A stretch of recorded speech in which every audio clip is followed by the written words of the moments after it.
Je vais donc prendre mon plan de brume et le glisser par-dessus. Premièrement, je vais essayer de faire en sorte que ma brume soit de la même longueur que mon plan qui est en dessous. Pour ce faire, je vais changer la vitesse de déroulement des images. Alt commande T, ce qui ouvre Time Remapping.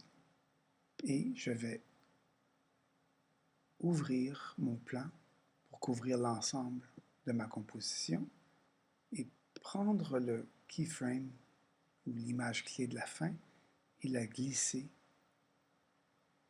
jusqu'à la fin. Premièrement, je vais changer les niveaux. Je vais placer sur ma brume de sorte que je veux monter le blanc et je veux descendre le noir pour écraser le noir. De sorte que j'ai beaucoup plus de présence dans ma brume. Je peux aussi prendre le gamma qui est la fonction du milieu ici et la monter. Et encore descendre mes noirs pour m'assurer qu'il y a bien un bon noir derrière pour que je puisse séparer ma brume dans la prochaine étape. Donc voici ma brume. Maintenant, je vais séparer ma brume. La meilleure façon de séparer un élément réel comme celui-ci, c'est d'utiliser un filtre qui s'appelle Shift Channel, qu'on a déjà vu. Et je vais placer Shift Channel sur mon plan. Et Shift Channel est apparu ici dans mon contrôle, à gauche, en haut. Je vais regarder mon alpha. Si je prends mon alpha et je le mets sur luminance ou sur lightness, je vais obtenir une transparence dans ma brume. Vous voyez, la brume est vraiment très discrète ici. Pour l'augmenter, je vais aller dans mes modes, sur mon plan de brume ici, ouvrir mes modes et aller complètement en bas dans Luminescence, prémultiplication de la luminescence. Et maintenant, j'ai ma brume qui apparaît de façon beaucoup plus concrète. Et pour terminer, je vais augmenter mes noirs et augmenter mes blancs sur mon niveau, le filtre que j'avais mis précédemment, pour essayer de bien extraire mes bandes brunes, comme ceci.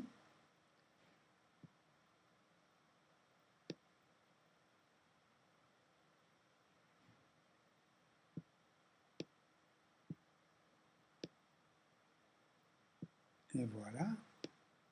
Et maintenant, j'ai une brume combinée avec mon image réelle qui est en dessous.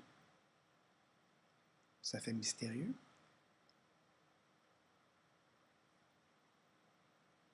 Et ce que je vais faire maintenant, c'est m'assurer que ma composition est de la bonne longueur. Alors, mon plan doit faire 5 minutes. Admettons que c'est le tableau 10 ou un des tableaux qui dit un peu plus loin dans la forêt, le matin. Donc voilà, ce que je vais faire, c'est que je vais prendre ma composition et mes settings de composition. Vous allez trouver en français un nom différent. Et j'ai ici un plan de 20 secondes. Ce que je veux avoir, c'est 5 minutes, 0 seconde et 0 image. OK. Je zoome out sur mon timeline ici et je vois que mon plan ici se termine à 20 secondes et ma brume aussi termine à 20 secondes.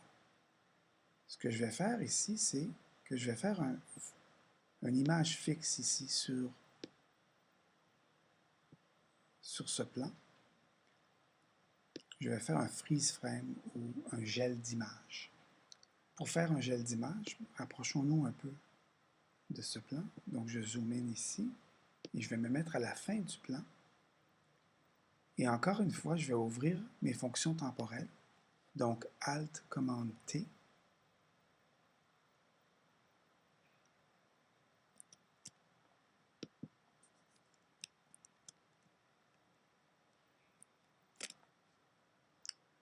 Voilà Time Remapping. Et on voit que j'ai une image clé, un keyframe au début et un à la fin.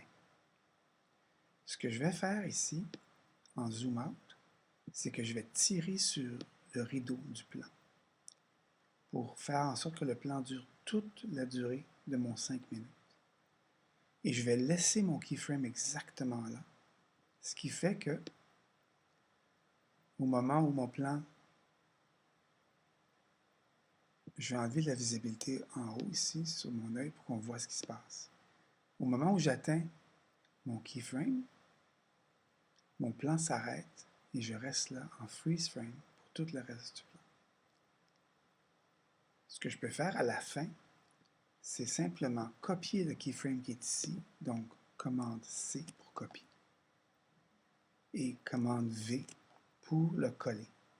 Et je vais prendre mon keyframe du début et faire la même chose. Commande C pour copier et je vais mettre mon curseur à la fin de sorte que commande V, j'ai maintenant, je vais repartir d'ici et je vais reculer à nouveau vers le début du plan pour finir.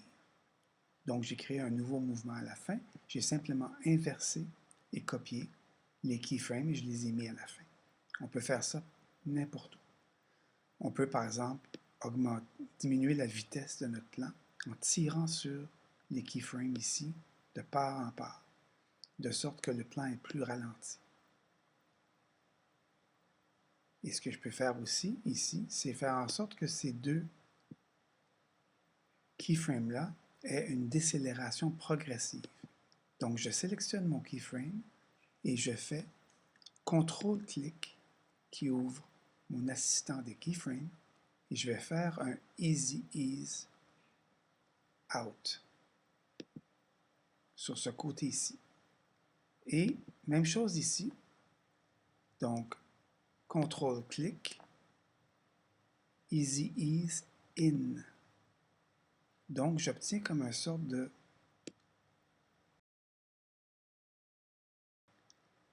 et plutôt, je vais prendre les deux, donc je sélectionne les deux. Ou soit je sélectionne et je fais comme Shift Select, ce qui sélectionne les deux.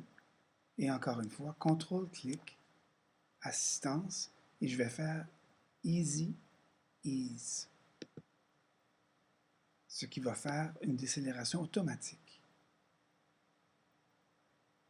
et une accélération automatique.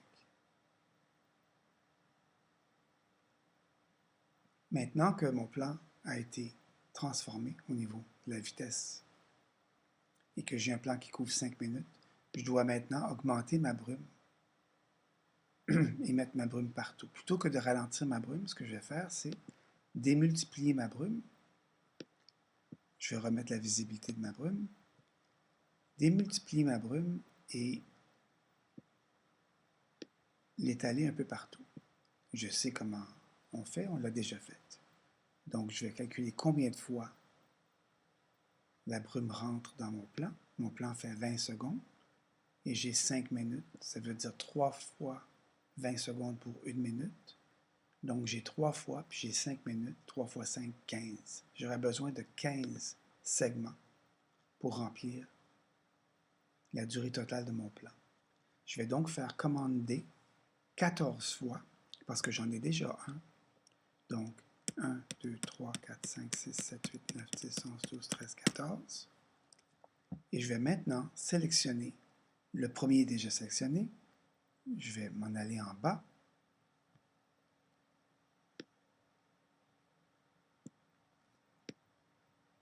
Et je vais sélectionner le dernier en faisant Shift Select. Maintenant, j'ai sélectionné tous mes brumes. Et en cliquant à l'intérieur de mes sélections, en faisant CTRL et clic, Keyframe Assistant, j'ai mon séquenceur, Sequence Layers. Et ici, encore une fois, je fais un overlap et je vais faire Cross Dissolve de 2 secondes. Et OK.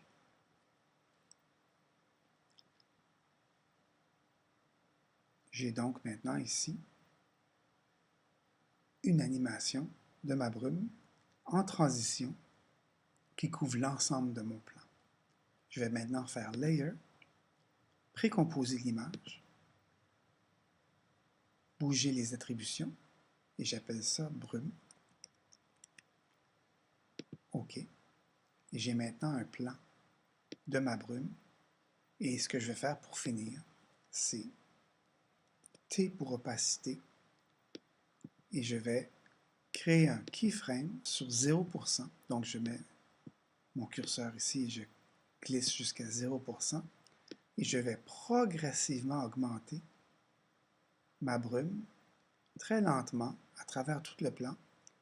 Donc ici, j'ai avancé dans le temps et je remonte, non pas à 100%, mais je dirais plus comme à 90%, 87, 85%.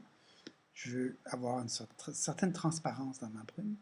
Je vais amener mon plan vers la fin ici, ajouter un keyframe, encore une fois, une image clé, ici avec mon créateur d'image clé, et amener mon plan à la fin, mais un peu avant la fin, quand ma brume disparaît, elle ne dure pas la durée complète du plan, à peu près ici, et amener ma transparence à 0.